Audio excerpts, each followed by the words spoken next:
Olá pessoas, aqui é o Ribeneto para mais um vídeo do canal Book Crushes e hoje eu venho conversar com vocês sobre um assunto um pouco sério que já vem borbulhando na minha cabeça há um certo tempo, mas eu acho que esse é exatamente o momento que eu preciso trazer esse vídeo para vocês. Enfim, precisamos falar sobre o ódio que você semeia e o perigo da narrativa única.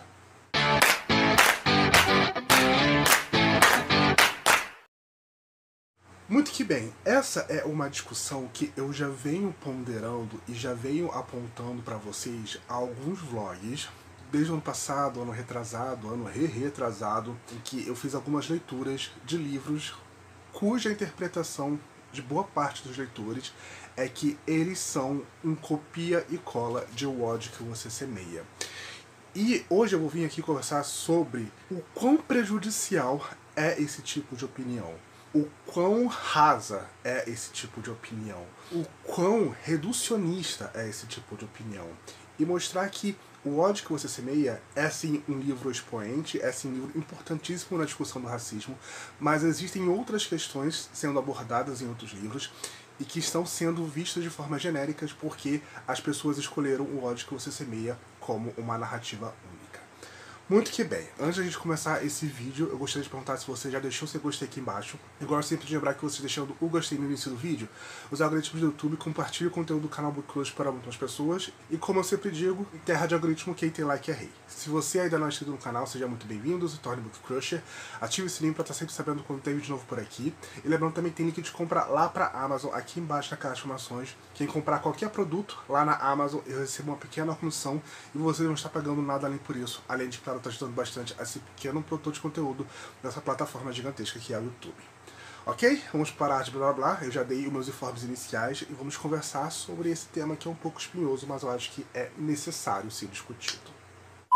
Muito que bem, O Ódio que Você Semeia, da Angie Thomas, ele saiu em 2017 e logo se tornou um livro importantíssimo a ser lido e a ser discutido, porque ele bebe diretamente do movimento Black Lives Matter e também sobre a discussão iminente da violência policial contra pessoas negras, não apenas nos Estados Unidos, mas em outras partes do mundo. A gente sabe que é algo presente bastante também na polícia brasileira e etc e tal. É um livro que mexe bastante com a gente, com o leitor, é um livro que traz mensagens importantíssimas, é um livro jovem adulto, mas a Angie Thomas, ela não poupa o seu leitor de nada, muito pelo contrário, ela traz essas discussões de forma bem limpa e bem honesta para o seu leitor. Então sim, ele foi um clássico instantâneo, é sim um dos meus livros favoritos, porém, com ele, com o destaque que O Ódio que Você Semeia ganhou, outras histórias com autores negros, com personagens negros, com questões raciais também ganharam o holofote. Porém, isso veio também com um certo revés meio absurdo, porque as pessoas começavam a procurar o ódio que você semeia nessas histórias e a ignorar todas as mensagens que essas histórias traziam, achando que elas eram apenas um copia e cola de O Ódio que Você Semeia, quando o ódio que você semeia é apenas algum dos lados do racismo, é algum dos lados da questão da vivência racial, de uma pessoa racializada. É apenas um ponto em um mar de questões a serem abordadas, de serem discutidas, de serem exploradas e de serem debatidas socialmente. Ele é sim um livro importante, mas ele não é um livro único, ele não é uma narrativa única. E esse é um problema que a própria Angie Thomas sofreu, porque as pessoas leram as histórias que ela escreveu depois de O Ódio que Você Semeia como um Ódio que Você Semeia 2, o Ódio que Você Semeia 3, não no sentido de ser uma continuação, mas no sentido de ser um mais do mesmo. E isso é perigosíssimo, pois isso não traz discussão, isso não traz debate, isso deixa todo mundo muito confortável na posição que já está, sabe? Por isso eu vou trazer até exemplos dos próprios livros da Angie Thomas. A primeira vez que eu acho que eu tive esse clique a estarem transformando O Ódio que Você Semeia em uma narrativa única foi vendo uma opinião justamente de Na Hora da Virada, da própria Angie Thomas, que é uma história que vai sim se passar no mesmo bairro de O Ódio que Você Semeia, mas em outro ponto e com outras questões. Nós temos essa personagem que é filha de um astro do rap em ascensão, que acabou morrendo muito cedo por conta das brigas de gangues que aconteciam ali no bairro, a forma como a figura do pai se sombreia sobre ela, a forma como ela é lida por ser uma pessoa negra. Tem várias questões que não foram abordadas em O Ódio que Você Semeia, mas que são abordadas aqui em Na Hora da Virada. E acaba que as pessoas pegam essa história por se passar no mesmo bairro de O Ódio que Você Semeia e fala, ok, é um ódio que você semeia 2.0. Quando isso não poderia ser mais diferente, sabe? Os assuntos tratados aqui são os mais diferentes possíveis. Quando O Ódio que Você Semeia, sim, fala muito sobre violência policial. E aqui, a Ing Thomas ela vai para outros caminhos. Ver as pessoas terem essa interpretação tão rasa do que essas duas histórias traziam, e algumas pessoas que eu vi falando com um discurso do tipo, eu já aprendi o que eu tinha que ter aprendido em Um Ódio que Você Semeia. Aqui é apenas mais do mesmo. Aqui eu já sei de tudo. Foi algo tão absurdo, porque eu mesmo, como uma pessoa racializada, eu não sei tudo. Eu estou sempre descobrindo, eu estou sempre aprendendo. Eu mesmo estou sempre me desconstruindo. E essas duas histórias aqui, quando você lê, você percebe que partem de premissas, partem de pontos muito equidistantes, sabe? Até socialmente falando, até economicamente falando, a posição em que a Star está e que a Bree está, a protagonista de Na Hora da Virada, são completamente diferentes. E ver as pessoas meio que ignorando Na Hora da Virada, por acharem que já viram tudo em O Ódio que Você Semeia, ligou esse cliquinho, ligou isso de que as pessoas estavam nivelando todas as histórias de uma forma só, como uma história única. E isso não poderia ser a maior mentira possível. Uma Rosa no Concreto, também da Ing Thomas, sofre bastante disso também. Você percebe o quão pouco ele foi comentado na época do lançamento, justamente pelas pessoas terem essa visão de que o livro iria falar a mesma coisa de O Ódio que Você Semeia, por ser uma história sobre o pai e a mãe da Star enquanto adolescentes. E já na sinopse você percebe que não é a mesma coisa. Talvez o tema principal de Uma Rosa no Concreto seja justamente a paternidade na adolescência, já que eles vão ser pais na adolescência devido a um descuido. Mas além disso, além dessa questão da paternidade na adolescência, é um livro que vai falar abertamente sobre como uma pessoa negra, como uma pessoa jovem racionalizada, é forçada a amadurecer de uma forma muito mais rápida, é cobrada a ser uma pessoa madura muito mais rápida, é cobrada a suprir as necessidades da casa de uma forma muito mais rápida, enquanto ainda são jovens, enquanto ainda são adolescentes, enquanto deveriam estar apenas estudando, enquanto deveriam estar apenas amadurecendo. E isso é algo tirado de uma pessoa racializada desde muito cedo. E é um livro que vai falar muito sobre isso, porque todas as questões do Maverick, aqui, enquanto jovem, tem como base ele ajudar em casa. Tem como base ele ser o chefe da casa porque o pai dele foi preso. Tem como base ele tomar essa responsabilidade para si e ajudar a própria mãe. E agora, por ele ser pai também. Enfim, isso tem a ver com O Ódio que Você Semeia? Não. E as pessoas veem como se fosse uma parte 3 de O Ódio que Você Semeia. Se fosse algo que você já viu naquela história e que não precisa ver de novo. Quando são narrativas, quando são temas completamente diferentes.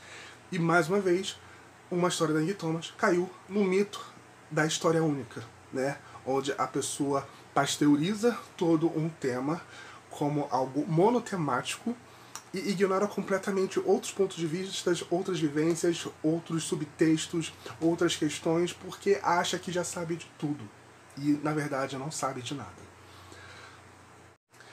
E como eu disse, isso é um problema tão grande que até a própria autora do livro sofre com esse problema da narrativa única. Uma das melhores amigas da Ing Thomas é a Nick Stone. E a Nick Stone também cai nesse buraco da narrativa única porque as pessoas enxergam as histórias contemporâneas dela como sendo réplicas de O Ódio que Você Semeia. E as histórias não possuem ligação nenhuma. A que mais sofre com isso, sem sombra de dúvidas, é Cartas para Martin, onde o personagem principal, o Justice, na verdade, ele vai se confrontar com a sua própria negritude. Ele é um rapaz que estudava em uma escola particular de pessoas brancas, assim como a Star, em O Ódio que Você Semeia. Só que a questão da Star é completamente diferente da questão do Justice. Ele meio que se camuflava inconscientemente de uma pessoa branca para não sofrer racismo. E ele acaba percebendo no decorrer do livro, no decorrer desse ano, que por mais que ele tente não ser visto em um estereótipo de pessoa negra, a sociedade ainda vê ele como uma pessoa negra. Então ele tem esse choque, ele tem esse confronto, que as pessoas reduzem ao primeiro caso que acontece aqui, que é de fato sobre uma abordagem policial errada que ele sofre, e aí as pessoas fazem essa ligação com o ódio que você semeia, da Angie Thomas, sendo que a história da Angie Thomas é toda voltada para a violência policial, e de como a violência policial é abafada, e de como ela é vista pela sociedade, e aqui é sobre o choque dessa violência sendo o primeiro gatilho para o personagem se perceber como uma pessoa de fato negra. Porque é um despertar que muitas pessoas negras e de outras etnias acabam passando. E que eu falo, quando eu li esse livro, eu me identifiquei muito nesse aspecto com o Justice, porque na minha adolescência eu também tinha essa forma inconsciente, sendo que depois da vida, a sociedade ela vai te lembrar que ela te enxerga assim como pessoa negra, não importa a forma como você tenta se disfarçar, mesmo que de forma inconsciente. Assim como acontecia com o próprio Justice, assim como eu mesmo fazia durante a adolescência, sabe? E foi como eu disse pra vocês, a violência policial ela foi apenas o primeiro gatilho, acontecem outras coisas nessa história aqui que vão trazer essa consciência para o personagem, mas por ela ser a primeira coisa, parece que as pessoas se apegam nessa situação e falam, ah, isso aqui é um ódio que você semeia 2.0, eu não vou aprender mais nada com essa história porque eu já vi tudo que eu tinha para aprender em um ódio que você semeia, quando assim, são coisas completamente equidistantes, sabe? São duas situações parecidas, até porque a situação do Justice finaliza ainda bem, de uma forma mais positiva do que o que acontece com a Star, o melhor amigo dela, porém que seguem caminhos completamente diferentes, sabe? E as pessoas nivelam por baixo porque acham que já viram tudo em O Ódio que Você Semeia, quando a gente percebe que não viu nada, né? Não aprendeu nem aquilo que estava em O Ódio que Você Semeia e não conseguiu identificar nem aquilo que estava em outras histórias. Jackpot, da Nick Stone, também vai falar muito sobre esse amadurecimento precoce de uma pessoa racializada no meio da sociedade, devido à classe social, devido ao próprio racismo da sociedade, porque ser pobre, sofrendo necessidade dentro de casa, te obriga a amadurecer de uma forma muito mais rápida do que os seus colegas de classe. E mesmo sendo um tema parecido com o que a gente encontra em Uma Rosa no Concreto, são abordagens, são visões, são personagens, são narrativas, são contextos completamente diferentes, sabe? E que as pessoas nivelam tudo a uma coisa só, a um ponto de vista só, a uma narrativa só, a um quadradinho só, ignorando completamente discussões, reflexões, ignorando completamente debates, e a gente acaba ficando nesse ciclo muito confortável, onde de fato questões raciais não são tão aprofundadas assim. Parecem que estão sendo aprofundadas, mas continuam nesse mesmo ciclo, nessa mesma fachada muito confortável, o que não é verdade. E isso não acontece apenas com o ódio que você semeia, acontece com outras histórias também. De ser classificada como a narrativa única, o ponto de vista único. O próprio Jordan Peele, diretor e criador de Corra, as pessoas esperam que todas as histórias dele sejam parecidas com Corra, tenham o mesmo subtexto de Corra. Então a pessoa vê Nós, a pessoa vê Não Olhe, e se não encontra algo parecido com Corra, fica decepcionado, porque acha que o Jordan Peele tem que escrever e dirigir algo exatamente igual a Corra. E olha só, se ele estivesse falando isso, ia correr o mesmo risco da Angie Thomas, das pessoas verem aquilo e acharem, ah, eu já vi em Corra, isso é apenas mais do mesmo, quando são histórias completamente diferentes. E isso do Corra reflete também em outras histórias. Por exemplo, o Quando Ninguém Está Olhando, da Alyssa Cole, é talvez o maior exemplo disso. Porque ele foi um livro premiado, ele foi um livro que foi um sucesso, só que as pessoas vão ler isso aqui achando que vão encontrar Corra, do Jordan Peele, porque é um livro de mistério, porque é um livro de suspense, porque vai ter toques de terror. E aí encontra uma história que não possui nada a ver com Corra, com um outro ponto de vista, com uma outra narrativa, com uma outra pegada, e elas ficam decepcionadas, porque na cabeça delas, se for terror, se for horror, se for suspense, tem que ser parecido com Corra, do Jordan Peele. Se não for, não está válido. Quando aqui a gente vai encontrar tantos assuntos como a gentrificação da cidade de Nova York, onde pessoas negras, pessoas racializadas, pessoas imigrantes estão sendo apagadas para uma urbanização completamente branca, classe alta, e isso é algo que está muito presente aqui na história de Quando Ninguém Está Olhando, é algo que está na sinopse do livro, mas aqui vai falar também sobre todas as consequências do colonialismo, que a gente debate muito aqui no Brasil, mas que pessoas racializadas também sofrem nos Estados Unidos. A própria racialidade que existe no combate às drogas é algo que a Alyssa Cole também insere aqui em Quando Ninguém Está Olhando. E muita gente simplesmente joga isso tudo fora, ignora completamente essas discussões, porque não encontrou uma história parecida com Corra, do Jordan Peele. Vocês percebem o quanto isso é reducionista? O quanto isso é preocupante? E quanto isso esvazia centenas e dezenas de pautas e discussões que poderiam estar sendo muito mais comentadas do que realmente são, porque as pessoas ficam olhando, busca de uma narrativa única, e quando não encontra isso acabam se frustrando?